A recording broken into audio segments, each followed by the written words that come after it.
Por favor. Mañana se cumplen 2 años, Aurorita, del gobierno de Gustavo Petro. Estamos, ahora sí, que hablan del ombligo, en la mitad del gobierno. En el ombligo, en la mitad del gobierno. Y empiezan a hacerse balances, Aurorita. Sí, Jorge. De cómo está pasando eso. Y los balances tienen, para mañana 7 de agosto, ires y venires, Silvia. Pues sí, Jorge Alfredo, mira, es que son 2 años del gobierno del presidente Gustavo Petro que han estado marcados por escándalos gigantescos de corrupción, escándalos que han rodeado al hijo del presidente Gustavo Petro, a una de sus personas más cercanas, Laura Sarabia, al embajador de Colombia hoy ante la FAO, Armando Benedetti, al ministro de Hacienda, al exministro del Interior, Luis Fernando Velasco, y la lista, señores, es larga. 2 años de una relación difícil con el Congreso y 2 años de un llamado del presidente Gustavo Petro a las calles, además de 2 años de intentos que para muchos no han sido fructíferos, por lo menos por ahora, de una famosa paz total que hace justamente 2 años mencionaba en su discurso de posesión allí en la Plaza de Bolívar el presidente Gustavo Petro, don Andrés Carmona, y 2 años que empiezan, o más bien que terminan, con un fantasma, el fantasma de la reelección propuesto por la senadora Isabel Cristina Zuleta. Ay.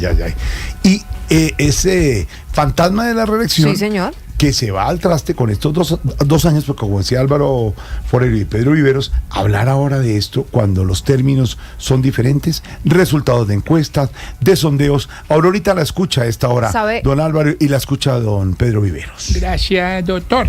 Don Álvaro, ¿qué es lo bueno, lo malo y lo feo de estos 2 años del gobierno del presidente Gustavo Petro? Ahorita, tal vez lo bueno es fácil de definirlo como que representó un cambio frente a una tendencia de gobiernos de centro, derecha y de derecha que habían dominado a Colombia. Colombia era de los pocos países en que la izquierda no había llegado al poder y eso no es sano. Cuando no hay competencia, como en la economía, los monopolios hacen daño y ese cambio era necesario. Además porque se expresa en interpretar a unos sectores de la población distintos, a los que siempre ganaban las elecciones, unas prioridades distintas, no solamente en inversión, sino en lo que también muchos critican, que es la narrativa. La narrativa de un gobierno es muy importante porque así es que se crea una cultura política. Álvaro Uribe fue muy exitoso en crear una cultura política y eso es lo que yo entiendo está tratando de enfrentar Gustavo Petro, cambiar parte de esa cultura política. Lo malo, que la sociedad colombiana en general no ha sabido manejar ese cambio tan brusco de un gobierno de izquierda. El gobierno ha sido de mucho rompimiento en muchos temas, la oposición ha sido virulenta, este es tal vez el gobierno que ha tenido una posición más fuerte de la historia. Y mucha división en muchos sectores, entre las instituciones, el enfrentamiento con los medios, que es del gobierno, pero también de unos medios dedicados solamente a criticar al gobierno. Y en general esa división y esa polarización pues le hace mal al país porque daña el clima económico y no hace... Solo una sociedad cuando se pone de acuerdo es capaz de enfrentar grandes retos, porque pues los retos diarios de gobernarlos hace cualquier gobierno, pero enfrentar los grandes retos en materia económica, en materia de seguridad, pues es muy difícil y eso no se ha logrado. Y lo feo obviamente son los escándalos de corrupción, porque ese es un cáncer que se sigue comiendo a la sociedad colombiana. Ojalá fuera solamente estos escándalos los que se les da mucha atención por objetivos políticos. La corrupción está en todas partes. Esta sociedad está rota de corrupción donde se mire, en lo privado y en lo público. Y este gobierno no ha sido capaz de sustraerse de eso, tristemente, a pesar de que enfrentó a esos sectores y derrotó a esos sectores que han promovido tanto la corrupción. Entonces, hay que ver las cosas claras, pero faltan 2 años. Algunos creen que ya no va a pasar nada, pero 2 años son bastante, vamos a ver. Ahí está, Aurorita. Balance de lo bueno, lo malo y lo feo, porque mañana se cumplen los 2 años. Gracias, don Álvaro. Y don Pedro Vivero, para usted, lo bueno, lo malo y lo feo de estos 2 años del señor presidente Gustavo Petro. Aurorita, a mí lo bueno es que yo creo que Colombia sí necesita un sacudón en materia política como el que trajo Gustavo Petro. Movió el país en todas las fibras. A los que, digamos, estaban acostumbrados a manejar ciertas áreas del Estado, pues hoy no están.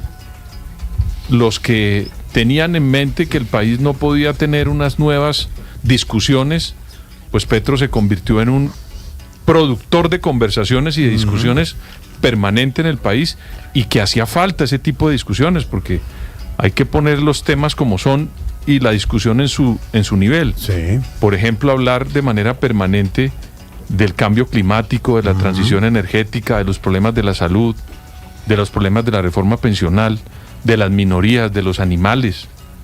Y Petro puso esos temas en la agenda pública del país, que venían represados desde hace mucho rato por el tema de la seguridad, de la paz, y se estaban como ocultando por detrás de esa cortina que le pusieron al país. Y con Petro salieron. Y mucha gente no ha logrado todavía encontrar respuestas a esos temas de Petro. Y yo creo que esos qués, que yo llamo los qués de Petro, son muy oportunos para una sociedad que venía como, digamos, quieta en materia de renovación temática, sobre todo en la política de este país. Por eso yo creo que fue muy positivo el sacudón político que dio la tendencia de Petro al llegar al poder. ¿Qué me parece malo? Malo. Eso fue Que lo bueno, lo no malo. ha logrado encontrar los cómo. Así como tiene los qués, no ha logrado encontrar los cómo. Entonces, todos esos temas que yo le enumeré a Aurorita, hoy en día señor. el señor presidente no ha mostrado resultados a mitad de gobierno. Se quedó con los qués, pero no tiene los cómo. Y a mí me parece que eso no es bueno, porque al final termina mucha gente o cobrándole al presidente su ineficacia para abordar los temas, o robándose los temas que eran del sector de la izquierda. Y me parece que en ambos sentidos es un gran error para el grupo que acompaña al presidente a ganar el poder en Colombia. Eso para mí ha sido negativo. Y se ha ganado la fama de ser, digamos, un gobierno ineficaz en muchas áreas, a pesar de tener el discurso, repito. Y lo feo, esa percepción que hay de que el presidente se pierde, se desaparece, como que no está haciendo la tarea y no está permanentemente encima de los temas. Yo no tengo ningún tipo de argumento veraz para sostener que el presidente se pierde o no. Aurorita y Jorge Alfredo, yo no tengo una prueba de eso, pero hay una percepción en el país que el presidente se ausenta y no está haciendo la tarea. Y yo creo que para gobernar un país como Colombia, que tiene tantos problemas, que la agenda, digamos, en largo plazo son 24 horas, debería uno tener un presidente que genera la percepción de lo contrario, que está encima de eso y que está resolviendo los problemas. Y que da la sensación como que no está conectado, sintonizado. Encima de los problemas, haciendo la tarea de forma permanente en estos 2 años. Pero es un estilo, ¿no? Es un estilo. Pero se ganó esa imagen hasta ahora. Yo por eso le digo, Jorge Alfredo, que es a propósito? No puedo decirle en este momento que yo tengo un solo argumento real para decir, mire, es que el presidente deja de hacer cosas por esto. Yo no lo tengo, no. Entre otras cosas, nadie lo ha puesto y nadie ha mostrado una foto de eso. Pero hay una percepción, deja esa percepción, que el presidente no está encima de los temas. Asistir a cosas. Entonces, a mí me parece que eso es lo feo, Jorge Alfredo. Lo bueno, lo malo y lo feo. Mañana el presidente Petro cumple 2 años. Estamos en Voz Populi, Pisco Amor, para nuestra dura realidad.